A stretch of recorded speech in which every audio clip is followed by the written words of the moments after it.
கச்சத்தீவு புனித அந்தோணியார் ஆலய வருடாந்திர திருவிழா கூட்ட திருப்பலியுடன் நிறைவடைய உள்ளது.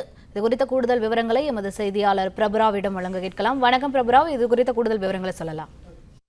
நிச்சயமாக இலங்கை இந்திய பக்தர்களின் உறவு பாலமாக உள்ள இந்த கச்சத்தீவு புனித அந்தோணியார் ஆலய வருடாந்திர திருவிழா நேற்று மாலை கொடியேற்றத்துடன் தொடங்கி தற்போது கூட்டு திருப்பலி நடைபெற்று வருகிறது. இந்த கூட்டு திருப்பலி முடிந்தவுடன் இந்த திருவிழாவானது நிறைவடையும். இந்த திருப்பலியில் இலங்கை இந்திய பக்தர்கள் கலந்து கொண்டனர். அதே போல் இந்த திருப்பலியை யாழ் மறைமாவட்ட ஆயர் மற்றும் சிவகங்கை மறைமாவட்ட ஆயர் இணைவரும் இணைந்து தமிழ் மற்றும் சிங்களத்தில் இந்த பிரார்த்தனையானது வைக்கப்பட்டது. இதில் திரளான பக்தர்கள் கலந்து கொண்டு தங்களது பிரார்த்தனைகளை வைத்தனர். இதற்கு பிறகு இங்கிருந்து பக்தர்கள் அனைவரும் படகுகள் மூலமாக தாயகம் திரும்புவதற்கான ஏற்பாடுகள் விரிவாக செய்யப்பட்டுள்ளது. அதே போல இந்த திருப்பலியில் கூட்டு திருப்பலியில் இலங்கையின் ஆளுநர், அதே போல் இந்திய இலங்கை தூதரக அதிகாரிகள், கடற்படை தளபதிகள் உள்ளிட்டோர் கலந்து கொண்டனர். தற்போது இந்த திருப்பலியானது நிறைவடைந்துள்ளது. இன்னும் சற்று நேரத்தில் கச்சத்தீவு திருவிழா நிறைவடைந்து இங்கிருந்து இலங்கை மற்றும் இந்திய பக்தர்கள் அவர்கள் சொந்த ஊர்களுக்கு திரும்புவதற்கான ஏற்பாடுகள் விரிவாக செய்யப்பட்டுள்ளது.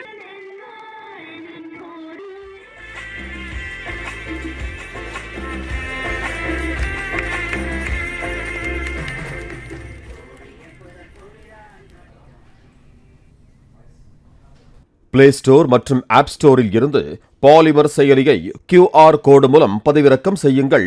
செய்திகளை உடனுக்குடன் பெறுங்கள்.